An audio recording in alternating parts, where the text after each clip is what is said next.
Good morning students. पिछले turn पर हमने कपाल की कशेरुकों के बारे में अध्ययन किया। अब उससे आगे चलते हैं। इसी सीरीज में आज हम वर्टिब्रल कॉलम यानी वर्टिब्री के बारे में, कशेरुकों के बारे में अध्ययन करेंगे।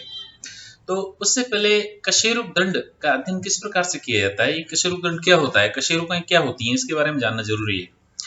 तो कशेरुकाएं जो हैं वो एक रिंग नुमा अस्थिखंड होते हैं, हड्डियों के जो है सेगमेंट्स होते हैं, जो भ्रूणावस्था की नोटोकॉर्ड से विकसित होकर के रीढ़ की हड्डी बनती है। नोटोकॉर्ड उसकी प्राइमरी स्टेज होती है, उसके बाद में डेवलपमेंट होकर के मॉडिफाई होकर के वो वर्टिब्रल कॉलम में रूपांतरित हो जाती है। और इन वर्टिब्रे जिनमें वर्टिब्रल कॉलम डेवलप हो जाती है उनको वर्टिब्रेट्स कहते हैं, और जिनमें नोटोकॉर्ड रहती है उनको कॉर्डेट्स कहते हैं। तो एक प्रारूपिक कशेरुका में निम्नलिखित संरचनाएं पाई जाती हैं। एक तो सेंट्रम होता है, एक न्यूरल आर्क होती है, न्यूरल स्पाइन होता है, अनुप्रस्थ प्रवर्ध होते हैं जिनको ट्रांसवर्स प्रोसेस कहते हैं, अग्र और पश्च जाइगोपोफाइसिस होते हैं, एक हाइपोफाइसिस होता है, मेटापोफाइसिस होता है और एनापोफाइसिस होता है। एक जो टिपिकल वर्टिब्री है वो उसमें ये इस प्रकार की संरचना होती है जिसमें ये बीच में एक सेंट्रम है और ये सेंट्रम है, और इसमें इस सेंट्रम के ठीक ऊपर जो कैनाल पाई जा रही है उसे न्यूरल कैनाल कहते हैं। इस न्यूरल कैनाल के ठीक बीचों बीच में ऊपर जो डॉर्सल साइड में न्यूरल स्पाइन होता है, और इसके दोनों साइडों में ये ट्रांसवर्स प्रोसेस होते हैं, ट्रांसफर प्रोसेस, और ये इनका ये लेमिना होता है ये भाग, और इनके साइडों में facets for articulation of ribs पाई जाती हैं, और ये पेडिसल पाए जाते हैं। नीचे की तरफ ये एक स्पाइन पाया जाता है जिसे हीमल स्पाइन कहते हैं, और एक उस स्पाइन के अंदर एक कैनाल भी पाई जाती है, उसे हीमल कैनाल कहते हैं। तो एक टिपिकल वर्टिब्री की ये स्ट्रक्चर होती है। तो सबसे पहले सेंट्रम क्या होता है। सेंट्रम के आधार पर भी कशेरुकाएं कई प्रकार की होती हैं। अलग अलग जो वर्ग हैं उनके अंदर जो सेंट्रम है कशेरुकाओं का वो अलग अलग प्रकार का होता है। कशेरुका मुख्य रूप से एक क्षणनुमा आधार भाग होता है, इसे तंत्रिकीय चाप विकसित होता है। कशेरुक दंड की दो लगातार कशेरुकों के बीच में जो एक डिस्क होती है उसे इंटरवर्टिब्रल डिस्क कहते हैं। ये सेंट्रम के अग्र और पश्च सिरे के साथ में संलग्न होकर के और उसे चपटा बना देती है। सेंट्रम की विशिष्ट आकृति के आधार पर ही अलग अलग समूह में अलग अलग प्रकार की होती है। ये प्रोसिलस हो सकती है, ओपिस्थोसिलस हो सकती है, एम्फीप्लेटियन हो सकती है, या एसिलस हो सकती है, या एम्फीसिलस। कई प्रकार की, यानी सेंट्रम के आधार पर ही ये कशेरुकाएं कई प्रकार की होती हैं। एक हाइपोथेटिकल जो टिपिकल वर्टिब्री है उसका एक इस प्रकार से एक इसमें व्यू दिखाया गया है कि ये तो एक इसका सेंट्रम है, इस सेंट्रम से ठीक ऊपर ये न्यूरल कैनाल है, न्यूरल कैनाल के ठीक बीचों बीच में ये न्यूरल स्पाइन, और इसके दोनों साइडों में ये ट्रांसवर्स प्रोसेस, और ट्रांसफर प्रोसेस इसके ठीक नीचे ये वाली जो है ये हाइपोफाइसिस होता है, और ये हीमल कैनाल होती है।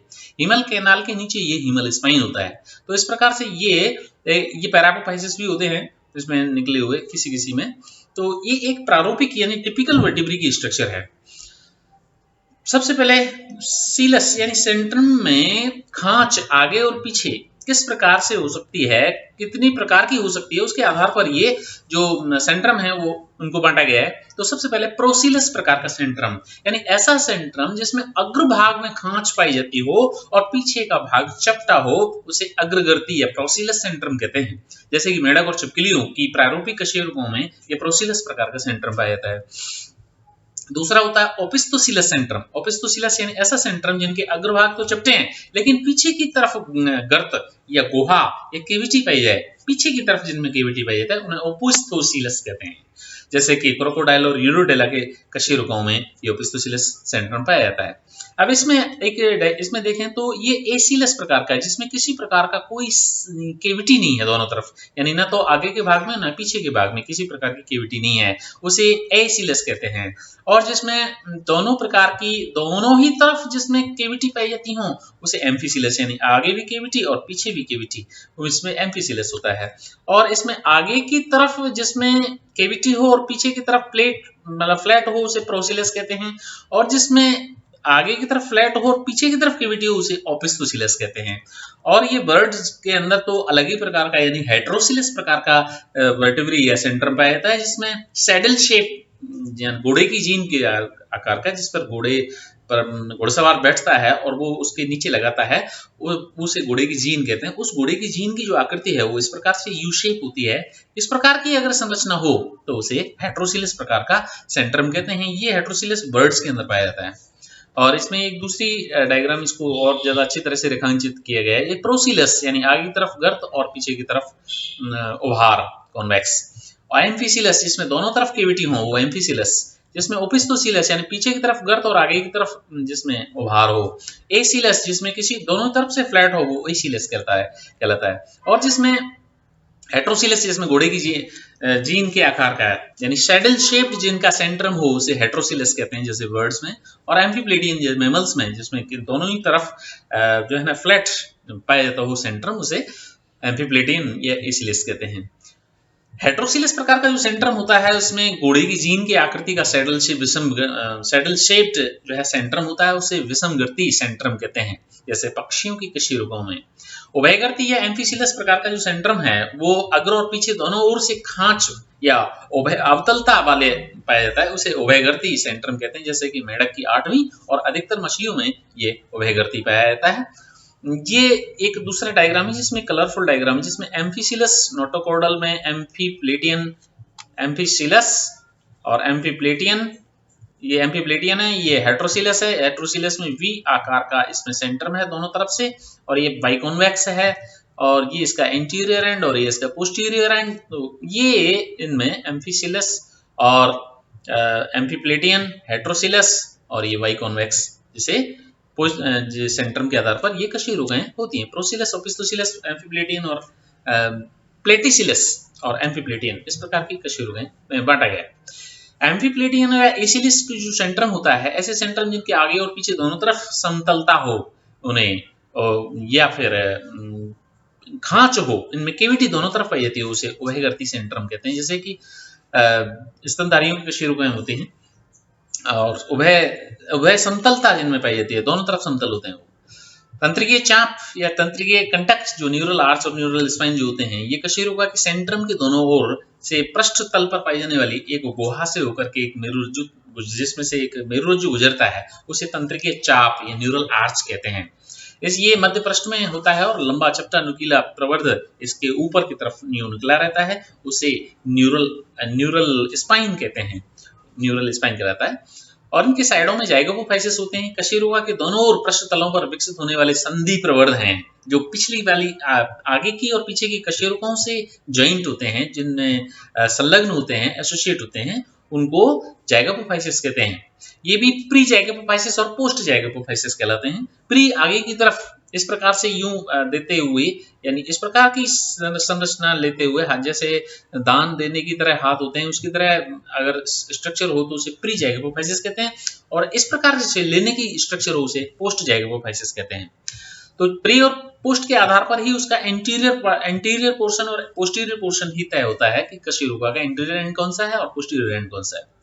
अनुप्रस्थ प्रवर्ध यानी ट्रांसवर्स प्रोसेस, ये कशेरुका के तंत्रिकीय चाप और सेंट्रम के दोनों ओर पार्श्व तलों पर निकले हुए एक जोड़ी प्रवर्ध होते हैं। हाइपोफाइसिस कुछ कशेरुकों में पाए जाते हैं। हाइपोफाइसिस जो सेंट्रम के मध्य से निकले हुए एक जोड़ी प्रवर्ध होते हैं और वो आगे की या पीछे की ओर उन्मुख होते हैं, बैकवर्डली डायरेक्टेड या फॉरवर्डली डायरेक्टेड होते हैं। मेटापोफाइसिस होते हैं प्री जाइगोफाइसिस के ठीक ऊपर तंत्रिकीय चाप के अग्रभाग में विकसित चौड़े आधार वाले प्रवर्ध होते हैं। ये ऊपर और आगे पीछे की ओर उन्मुक्त होते हैं। ये स्तनधारियों की जो लंबर वर्टिब्रे हैं उनके अंदर पाए जाते हैं।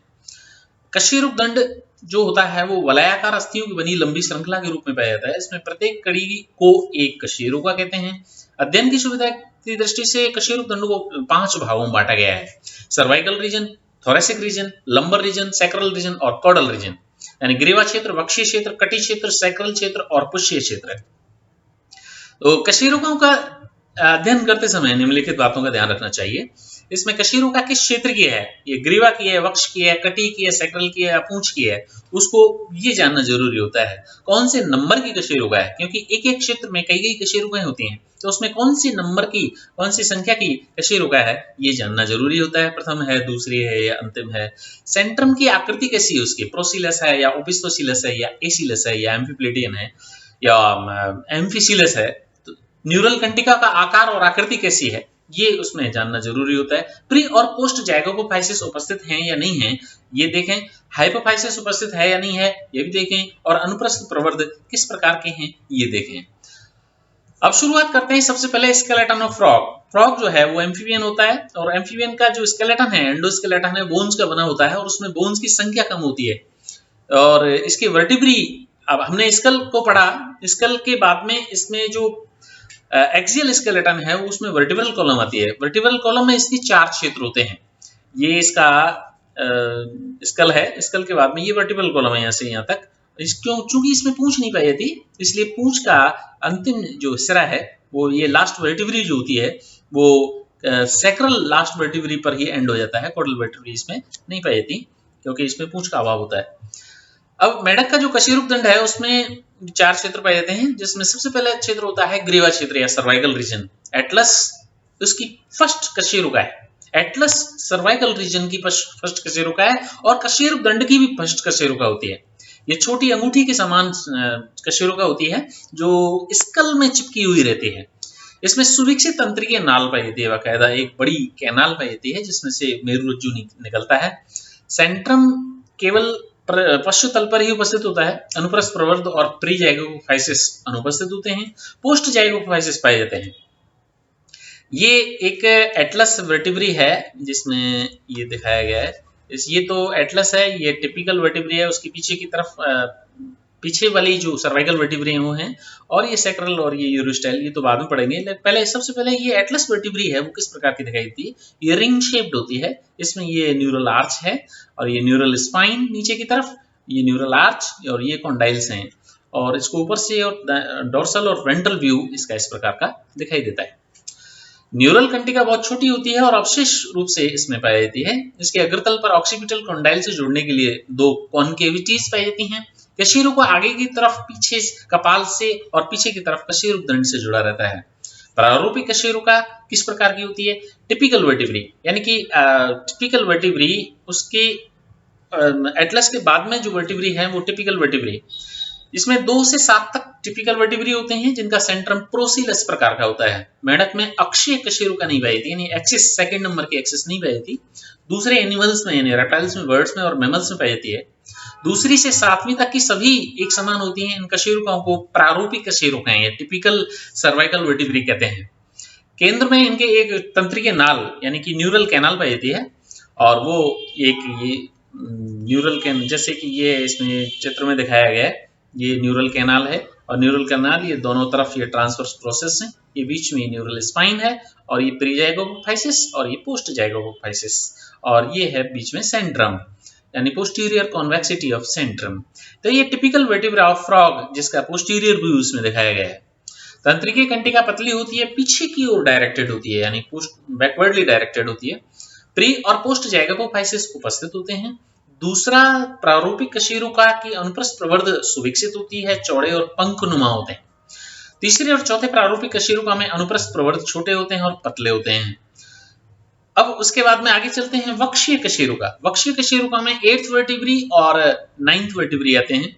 8th वर्टिब्री जो है थोड़ी स्पेशल प्रकार की है, इसलिए इसको अकेली वर्टिब्री का अध्ययन इसमें दिखाया गया है। इसका सेंट्रम एम्फिसिलस प्रकार का होता है, यानी दोनों तरफ गर्त होते हैं, आगे और पीछे दोनों तरफ।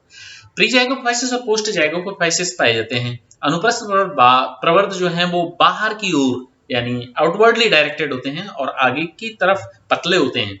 इनके केंद्र में एक न्यूरल कैनाल पाई जाती है। ये इसका एक डायग्राम है जिसमें 8th वर्टिब्री इस प्रकार से दिखाई दे रही है। ट्रांसवर्स प्रोसेस है, ये न्यूरल कैनाल है, ये पोस्टीरियर कॉन्केविटी ऑफ सेंट्रम है, ये पोस्ट जाइगोफाइसिस और ये प्री जाइगोफाइसिस, ये वाले प्री जाइगोफाइसिस, ये ट्रांसवर्स प्रोसेस, और ये है इसका सेंट्रम और ये इसकी न्यूरल कैनाल। तो ये इसका एक 8वां वर्टिब्री है। उसके बाद में 9वां वर्टिब्री भी स्पेशल प्रकार का होता है मेढक में, तो उसका भी अध्ययन अलग से किया जाता है। सेंट्रम इसका ओबियोतल प्रकार का बाइकॉन्वेक्स प्रकार का होता है, यानी कि दोनों तरफ से उभरा हुआ रहता है, गर्त नहीं पाया जाता, उभरा हुआ बाहर की तरफ उभरा हुआ रहता है। प्री जाइगोफाइसिस उपस्थित होता है परंतु पोस्ट जाइगोफाइसिस नहीं पाया जाता।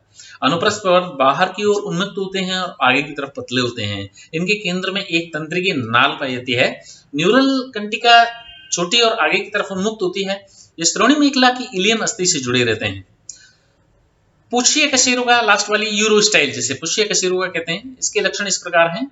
ये कशेरुक दंड की अंतिम त्रिभुजाकार लंबी अस्थि होती है और इसका सेंट्रम जो क्षण है वो लंबा होता है, क्षणनुमा होता है, लॉन्ग स्टिक शेप्ड इसका सेंट्रम होता है। इसके अग्रतल पर 2 कॉन्केविटीज पाई जाती हैं जिनमें नवी कशेरुका की उत्तलता आसंजित यानी उसमें जुड़ती है। जॉइंट होती है। अनुप्रस्थ प्रवर्ध और प्री जाइगोफाइसिस पोस्ट जाइगोफाइसिस ये अनुपस्थित होते हैं, न्यूरल कंटिका एक उभार के रूप में होती है और मध्य पृष्ठ रेखा पर पूरी लंबाई में पाई जाती है। ये इसकी विभिन्न प्रकार की कशेरुकाएं हैं। ये एटलस है और ये इसकी टिपिकल वर्टिब्री हैं, ये इसका टिपिकल वर्टिब्रा और ये इसका सेकंड वर्टिब्री और ये इसकी फोर्थ वर्टिब्री और ये इसका एट्थ वर्टिब्री, ये इसकी नाइन्थ वर्टिब्री जिसको हम डिटेल में पढ़ चुके हैं, और ये इसका यूरोस्टाइल, यानी सारी वर्टिब्री को एक ही जगह पर इसमें दिखाया गया है। Thank you very much.